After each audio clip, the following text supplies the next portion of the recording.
Fala galera, vamos lá para a semana 12 no Retrovisor e o assunto inicial que eu quero trazer é Special Teams. E não por causa daquela, de toda a conversa da off-season sobre os kickoffs, estratégias, o que vai acontecer, mais elétrico ou não, se bem que tem kickoff na parada hoje. Mas não é exatamente isso que eu quero falar. Eu quero falar de como os Special Teams estão decidindo jogos, decidindo tabela de classificação. São vários times que estão com problema. E não é só no chute, não é só nos field goals. São nas unidades de cobertura, são no detalhamento dos special teams como um todo. E a gente tem visto o São Francisco no começo do campeonato e mais à frente, com vários resultados que o special teams definiu. Os Rams oscilam bastante. Kickers que antes eram tremendamente confiáveis, como o Justin Tucker, um provável Hall of Fame de repente, e tem tido seus problemas. Então o Special Teams nesse campeonato está afetando. Isso é um reflexo, nem em todos os casos, mas em boa parte, de como as comissões técnicas estão pressionadas, estão gastando energia em se manter ativas, manter a motivação dos filhos e menos nos detalhes do jogo. Special Teams é um detalhe do jogo que precisa de ênfase. Ele só funciona quando o time só é bom em Special Teams quando há ênfase no Special Teams. E eu acho que por todas as incertezas de comissões técnicas e tudo mais, isso está sendo afetado. Vamos lá para o jogo que eu destaquei, e foi a vitória de Seattle 16-6 sobre o Arizona. Uma batalha defensiva. As duas defesas jogaram bem, você vê aí pelo placar baixo. O ataque dos Cardinals não encaixou no jogo.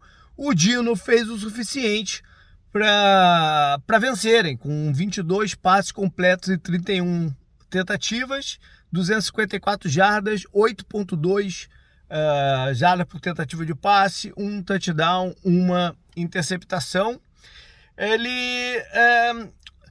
Eu senti falta, eu falei do estilo de jogo do Cardinals não encaixou, mas do Seattle, de certa forma, também sinto falta deles correndo um pouco mais físicos com a bola, Foi um jogo em que os dois jogos de corrida não tiveram no nível certo.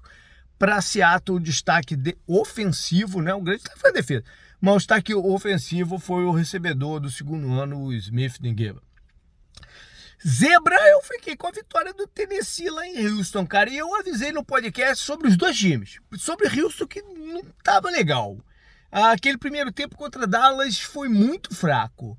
E tiveram uma dificuldade imensa contra o rival que, em teoria, é inferior pela posição da tabela. Mas eu avisei também que os Titans estavam melhorando, que o Will Levis estava melhorando. O Will Levis vai ser um case muito interessante na off-season. O quanto que os Titans vão apostar nele para 2025. É um jogador errático, mas é um jogador que tem potencial de big plays.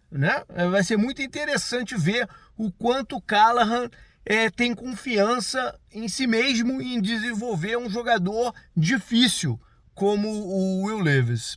O Stroud tem que melhorar também. O time que eu botei como preocupa é o Washington. São 3 derrotas seguidas. O ataque não está nem perto de ser o dinâmico do início da temporada, apesar da grande jogada com o McLaurin no fim.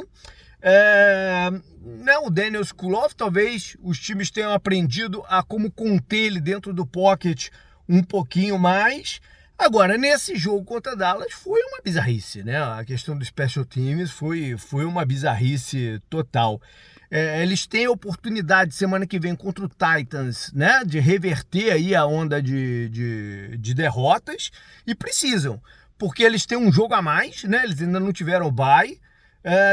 Tem uma vantagem no confronto direto com o Cardinals, por exemplo, se empatarem, mas eles não podem mais dar mole. Quanto o Buccaneers, por exemplo, eles não têm essa vantagem. O Buccaneers está a 2, A gordura deles se foi. Eles têm que reverter agora. Infelizmente, Brandon Graham, o pass rusher veterano dos Eagles, se machucou no que era provavelmente o melhor jogo dele da temporada, né? Ele estava com um sack, mais um hit no quarterback, um tackle vital parando corrida, mais um passe defendido. Tava demais na partida. E agora é ver. Ele tinha anunciado que era o último ano da carreira dele, a ver se ele vai manter essa decisão ou se vai querer, né, terminar a carreira brilhante de uma forma diferente. O reencontro é a partida entre os irmãos Harbaugh, que parecia ser a melhor de toda a rodada e entregou bastante, especialmente no primeiro tempo, muito equilíbrio. Mas depois, no segundo, o irmão mais velho, John, abriu a vantagem e não deixou escapar. É a terceira vez que eles se enfrentam, 3 vitórias do John Harbaugh, incluindo aquele Super Bowl. Up and down, eu vou para o jogo de Green Bay e São Francisco.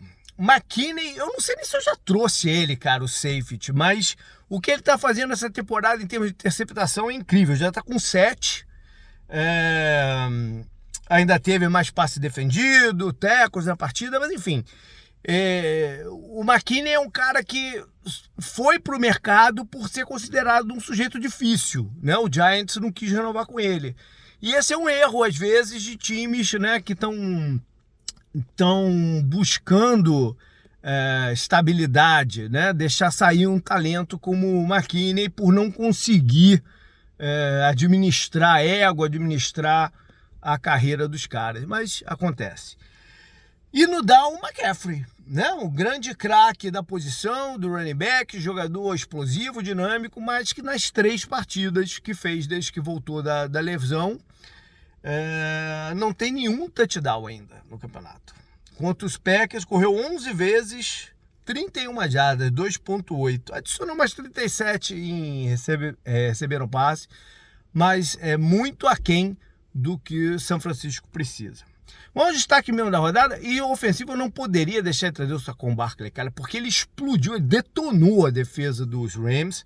Foram 26 tentativas de corrida, 255 jardas, 9.8 jardas por tentativa, 9.8, 2 touchdowns, mais 4 passes recebidos em 4 targets, ou seja, ele é incrível e tá tendo um ano incrível.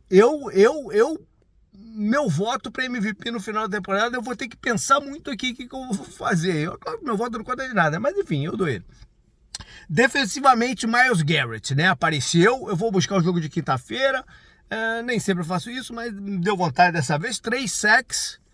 E aquela rivalidade com o Pittsburgh, com o TJ Watt, né? Ele falou que, né, sobre a galera ter dito que ano passado ele não merecia, aquelas coisas todas. Então vale como personagem aí defensivo da rodada.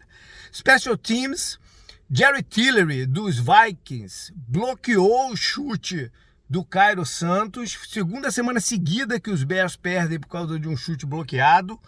E perdem mesmo, porque os 3 pontos daria a vitória, no final das contas, daria a vitória para Chicago, né? Minnesota ainda teve bom aproveitamento do seu kicker reserva, mas o Tiller é o destaque.